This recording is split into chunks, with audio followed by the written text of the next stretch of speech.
we just had an NBA. All right, we just had an NBA trade just happen, and it was probably one of the most unexpected teams to be included into this trade. We're here, y'all. It's just Sean speaking hoops, and we're speaking about this Utah Jazz, Memphis Grizzlies trade that just went to happen. Honestly, we're gonna speak about a lot of the trades that's happening because right now there's so much news coming out. I remember hearing up before leading up to this trade that just happened in this trade deadline that this trade deadline might be very boring.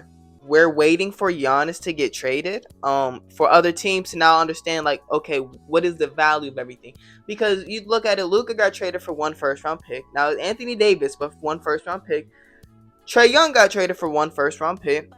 What is Giannis going to go for? Giannis is a kind of a slightly injury prone star who's aging, whose game relies on heavy on athleticism. So whatever team trades for Giannis is get us gutting out their roster too, because they want to gut out their roster. So all the other GMs was waiting to hear about it. There's a lot of teams thrown into the wrench for this Giannis sweepstake. Utah Jazz said, hold up, let me go ahead and get my trade in first. Let me go ahead and set this out. The Utah Jazz went ahead and traded Taylor Hendricks, Walter Clayton Jr., 3 first round picks, and another player for salary filler. I'll put the trade up right here. I apologize for the other player. While the Grizzlies went ahead and had traded Jaren, Vince Williams, Jock Landale. I think that's all that they had traded. Y'all, I was on a bus home coming back from lunch when this trade went ahead and happened. And when I seen the notification, Jaren Jackson had got traded for boom. I was trying to look for the team because the team was not on the notification. The Jazz was the last team to expect. And I really like this for the Jazz. I really love this for the Jazz, actually. I think the Jazz has been in a spot of just bad for a while. But it honestly hasn't been that long if you really think about it. They started tanking in 2021? I want to say 2021, 2022, whenever they ended up blowing it all up after they had lost to the Clippers in the semifinals. That was probably 2021. They've been bad for about 5 years now. Very bad for about 5 years now. No competition, none of the sort. But they have bought in and built it up slowly over time, getting Lauri Markkanen, and have an all-star year of Lauri Markkanen. Getting Keontae George, getting a lot of accumulating a lot of picks, and a lot of those first round picks they have not turned out to be stars yet, which is okay because not every draft pick will be a star, but if it could be a quality starter, then that's a win at the end of the day. Because they have not gone really a top 5 pick since maybe Taylor Hendricks was the top 5, but I could be wrong because I know Cody Williams was 10, and I think this is a win for them because why not buy now? I think, and especially with NBA Twitter, I think if you're not a big market team, your team is always in the eyes of the viewers supposed to be bad. The Jazz is not a bad franchise. The Jazz is not a bad franchise. They've been bad for 5 years, but they're not a bad franchise. That's to an extent not their standard. They went to multiple playoff runs with the Donovan Mitchell, Rudy Gobert era. Before that, had the Gordon Hayward era. And what was intertwined a bit was the Darren Williams and Al Jefferson times. They have not been a bad franchise. Then you even go back to the 90s with Stockton and Malone. They have not been a bad franchise. And losing is not what they do. They are not like the Hornets. They're not like the Wizards. They're honestly not like the Grizzlies. They made it to the finals probably more than some of y'all's favorite teams have been. Unless y'all's a bandwagon is a fan of the Warriors, Lakers, Celtics, and the rest of them, So I like this for the Jazz. You get a lineup of Keontae George with a breakout season, Bryce Sensabaugh. You have Lauri Markkanen, Jaren, Walker Kessler. That's a starting 5. That's a real starting 5 right there. And it only hopes that Keontae George has started to flourish. Lauri Markkanen is a 27 point per game scorer without needing to really dribble the ball too much. An efficient shooter that could rebound, that could finish, and play some defense. He's tall. Maybe now that the team is competent, is going to be playing for something, he could actually be a better defender. But you add that right there. Then you have the stretch forward DPOY award winner at some point, Jaren, to be on the back end to help on that. Then you have His Jaren's struggles is rebounding. Well, you put a rebounding wing at the 3, and now you put a then you have Walker Kessler at the 5. They're not going to struggle on rebounds. They are a tall NBA team. And Bryce Sensabaugh at the 2. And Bryce Sensabaugh is a nice shooter. He's a nice player. And then it's not like they got rid of any of their. I believe they have really found their real core players. Which Ace Bailey, I can't believe I forgot. Ace is probably gonna start over Bryce Sensabaugh, but Ace, who you have as a scoring wing now. You have Isaiah Collier, a playmaking guard. Cody Williams, I still have hope because he's been playing pretty good. He's been playing pretty good this upcoming this past month or so. But you have a project, maybe a little do it all type of wing also, and then you have a potential top 5 pick of this draft class, which is supposed to be a legendary draft class, to insert in. This team will be fun because you have Will Hardy, and now Will Hardy really finally gets a chance to go ahead and really play for a winning team, and you have Danny Ainge in the top end as the mastermind. Danny Ainge.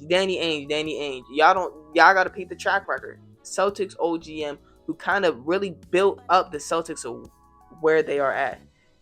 Danny Ainge is beginning a lot of flack and clowning on because his team has been bad for such a long time.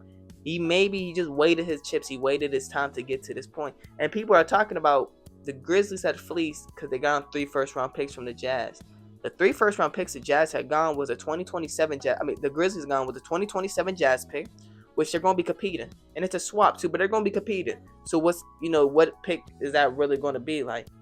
They got like a 2028, I think, 2029 Lakers pick, which could be good, but they have Luka. But you also never know with Luka now. He gets injured. And then you have a 2031 Phoenix Suns pick, which is the only pick I would be losing sleep over because that's the Suns in 5 years. Devin Booker's already 30, I believe, if not 20, if not 30, 29. He's in his later stages of maybe his career.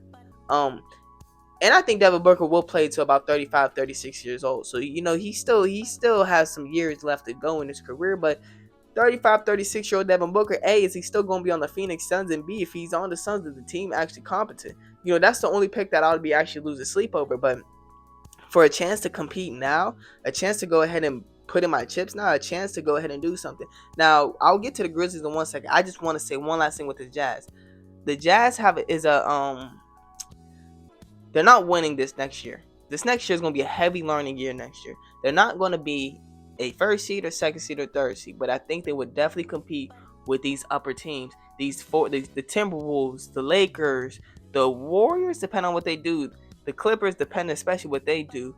But the Suns, they're going to be in that realm of we will compete. We will try to play for a playing spot, but if we don't get a playing spot, we will get a playoff spot. That's what we'll compete for because the next year those players have that playoff experience. I know experience as a Thunder fan was the talking for last year on why the Thunder will not win. The thing is, the Thunder had playoff experience the year beforehand, and they had playing experience the year beforehand, and then they also have a superstar. The best player in the world. That does cover up a lot of the inexperiences that the team may have, but the Jazz will be a good team next year, and that's going to be exciting. The West just got even scarier. Now, on the Grizzlies side, the Grizzlies looked in the mirror, and they realized we got to pack it up. It's over. At the end of the day, our star, Jaren Jackson, has the highest trade value that he probably will have since his DPOY year. And our other star, Ja, is not going to have that trade value now. He has probably the lowest that he has ever had, unlike the other star, Jaren. But, we will go ahead and make something work. I know everybody was talking about Ja. Everybody was talking about the Ja trade. When is it going to come? The Jaren trade pulled up out of nowhere. It's the end of an era. It's the end of a time. The Grizzlies, it's sad to see because I really like that Grizzly team. But there's only one person left, and it happens to be Ja, which is kind of poetic but sad at the same time. Dylan Brooks went off to Phoenix. Desmond Bane went off to Orlando. Jaren's now in Utah. Ja's going to go on to his next team, next destination soon enough. Grizzlies are going to enter a rebuild. And I believe they will do well because they're always a team that will find good players and find around the edges. I'm not going to say I would expect a fire sale like Jalen Wells and everything because they're still all young players. They're not superstars, but they still good complementary players to a star that would be needed. I think the Grizzlies just got very unlucky with injuries, which suck. Definitely suck, but it just, it's just what it is.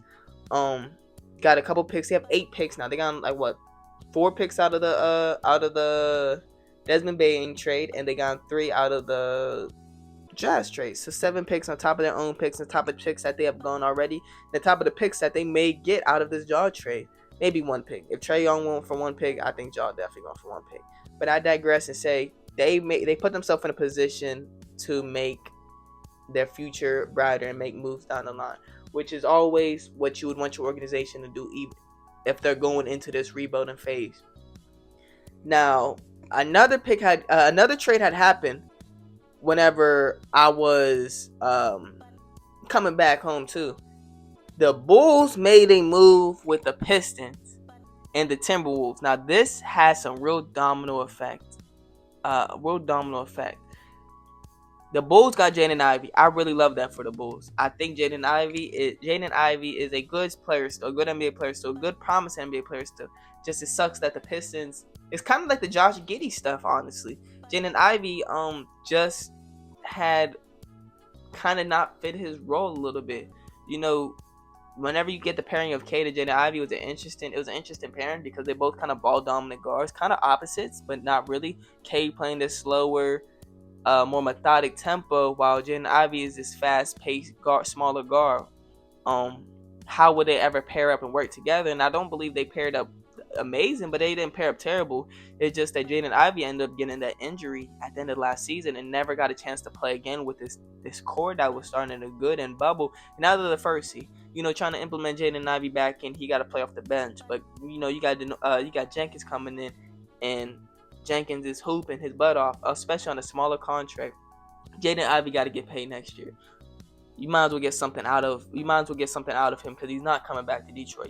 Either y'all can't afford him, or there's no reason to pay him because he just doesn't fit the team, especially that the team is thriving. So you go ahead and ship him off to Chicago, which Chicago seems like the team where if you have a guard, if you have a player that you don't know if you want to pay or not, you give him to Chicago and Chicago figure it out. The same thing will happen to Josh Giddey again. Josh Giddey is flourishing. Josh Giddey been good. Jaden Ivey next to Josh Giddey would be interesting, but I'm here for it. Josh Giddey, Jaden Ivey, Buzelis, Patrick Williams, and I guess Vucevic. It's an interesting team. Josh Giddey and Jaden Ivey being the pieces that you kind of want, and Buzelis for the picks to be what you want. I guess Noah Singay eventually next season. I don't know. The Bulls did something, which I'm glad about. I think Kobe White's going out the door soon, and then the Timberwolves. This is scary, y'all. Wait, the Pistons got Kevin Huerter. He's a shooter. Shout out. This is scary, y'all.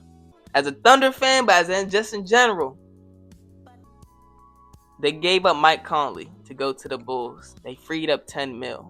And I think the Bulls are going to buy out Mike Conley. It is a little sad for Mike Conley because I remember how much he was talking about retiring for like 2 years ago. And he really wants a championship. He really wanted a championship. He really wants to retire as a champion. And I know how much Ant tried to win for Mike. I know how much the team really wanted to win for Mike. And Mike contemplated retirement because he didn't want to move his family again. At the day, Mike Conley only played for 3 franchises at this point. For the Grizzlies for such a long time of his career, the Jazz for about a year or 2, and then the Timberwolves for such a long time, for about 4 years now. You bring, I know basketball's always thought in a 2K standpoint, especially with NBA Twitter. You don't think about the livelihood of these players, but now he has to up and move his family again, potentially. If he doesn't just outright just retire, I think Mike Conley just retiring this next year. There's no reason for him to play anymore. He left Minnesota. I think this is Mike Conley's last season, which is sad, but I appreciate Mike Conley and what he had done to the game. Now I will say this is scary for the rest of the league because they freed up $10 million, and as they're trying to work for a Giannis trade, I did not expect Giannis to Minnesota, but that's a real possibility that might happen, and that's a scary thought as a Thunder fan because you add Ant with Giannis, and the thing is with Ant, the thing is like Ant's a shooter.